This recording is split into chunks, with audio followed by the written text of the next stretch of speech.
If you're learning SQL and wondering whether it is really enough to get a job or what companies actually ask in SQL interviews, then this video is for you. SQL is one of the most important skills in today's job market because almost every company works with data in some form. From startups to large enterprises, data is stored in tables and databases, and SQL is the language used to access, filter, and analyze that data. SQL is not about writing long or complex code, it is about understanding the data and asking the right questions to get meaningful answers. When companies say they want SQL skills, they're not expecting you to remember every command or write advanced queries from memory. What they actually look for is a clear understanding of how data is structured, how tables are connected, and how to pull useful information from them. You should be comfortable working with the basic to intermediate queries such as select, where, order by, group by, and having, because these commands are used almost daily in real job. More than syntax, companies focus on how you think, how you break down a problem, and how logically you approach a data related question. This is also why SQL opens the door to so many job roles. For data analysts, SQL is used almost every day to pull data from databases,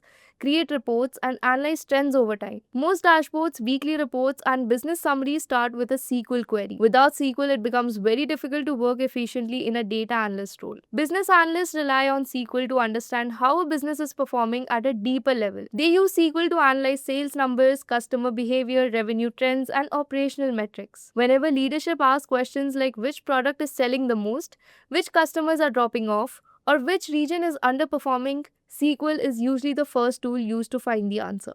For data scientists, SQL plays an important role even before any machine learning work begins.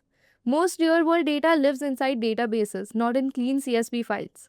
Data scientists use SQL to fetch data, filter it, clean it, and prepare it before applying any models or advanced analysis. Strong SQL skills make this entire process much more efficient. Even in software development roles, SQL is widely used. Backend developers work with SQL to store and retrieve application data, manage the users, and optimize database performance. This is why SQL is considered a foundational skill across many roles because it connects directly to how companies store, access, and use their data every single day. Now, once you understand where SQL is used, the next important question is what companies actually test in interviews. Most SQL interview questions are not theoretical. They are based on real business scenarios. Interviewers want to see whether you can understand a problem, think logically, and translate that thinking into a clear SQL query. One concept that companies almost always test is joins. In real companies, data rarely exists in one table. Customer details might be in one table, orders in another, and payments in a third. Interviewers want to see whether you can correctly combine data from multiple tables without breaking the logic. You do not need to memorize every join type, but you should clearly understand how inner join and left join work and when to use them. Let us now walk through a few sample questions you are likely to face in an interview. These are real life scenarios that reflect how SQL is actually used in real job. Let us start with a simple example. Imagine you're working for an e-commerce company and you have an orders table that stores order ID, customer ID, order date, and order amount. The interviewer asks you to find the total amount spent by each customer. This tells the business who their most valuable customers are. Here, you are not interested in individual orders. You are summarizing data at the customer level. The logic is to group all records by customer ID and calculate the total order amount for each group. From a syntax point of view, this means selecting the customer ID, using an aggregate function like sum on the order amount, and applying a group by clause. Now let us move to an intermediate level example. Suppose the interviewer asks you to identify high-value customers whose total purchase amount is greater than 50,000. This is a very realistic business requirement because companies often segment customers based on spending. The logic here builds on the previous question. First, you calculate the total sales per customer. Then you filter customers based on that total value. Since this filtering happens after aggregation, where will not work? You need having. This question checks whether you truly understand how SQL processes data step by step. Now let us look at a more advanced and very practical example. Imagine you're working for a subscription-based company, such as a streaming platform or a SaaS product.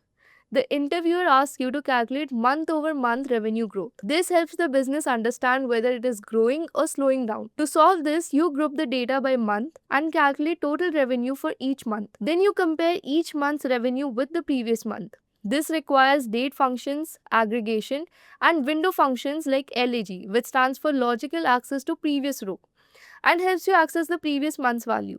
This type of question tests whether you can connect multiple SQL concepts to solve a real business problem, which is often expected in mid level roles. In many interviews, especially as you gain experience, interviewers may ask follow up questions. They might ask whether your query can be optimized or whether there is a cleaner way to write it. This is not about writing the fastest or most complex query. It is about showing structured thinking, clean logic, and an understanding of how your query behaves on large data sets. For example, after you solve the month over month revenue growth question, the interviewer might ask a follow up. They might ask what would happen if the payments table contains millions of rows. In this case, you can explain that instead of applying date functions directly on every row, it is better to first aggregate the data at the monthly level and then apply window functions on the smaller result set. This reduces unnecessary computation and improves performance. The interviewer might also ask you how you would handle missing months where no payments were made. Here, you can explain that you would generate a complete month list and use a left join so that missing months appear with zero revenue. This shows that you are thinking beyond the happy path and considering real world data issues. Another common follow up question is whether the same result can be achieved without using a window function. In response, you can explain that while subqueries or self joins can be used, window functions like lag make the query more readable and easier to maintain. This shows that you value clarity and long-term usability, not just correctness. These types of follow-up discussions help interviewers understand how deeply you know SQL. They're not just evaluating whether your answer works, they're evaluating how well you think, how you handle scale, and how confidently you can reason about real data problems. So when you look at SQL interviews as a whole, you will notice a clear pattern. Interviewers start with simple aggregation, move to filtering and joins, and then test your ability to analyze trends and patterns. They are not just testing SQL syntax, they're testing how well you understand data, how confidently you can solve business problems using SQL. This is why, if you're learning SQL with the goal of getting a job, you should not just focus on memorizing commands. Focus on understanding why a query is written, what question it is answering, and how it helps the business make decisions. Practice SQL using real data sets and real scenarios because that is exactly how it is used in companies. So that was all for this video. Thank you and see you in the next one.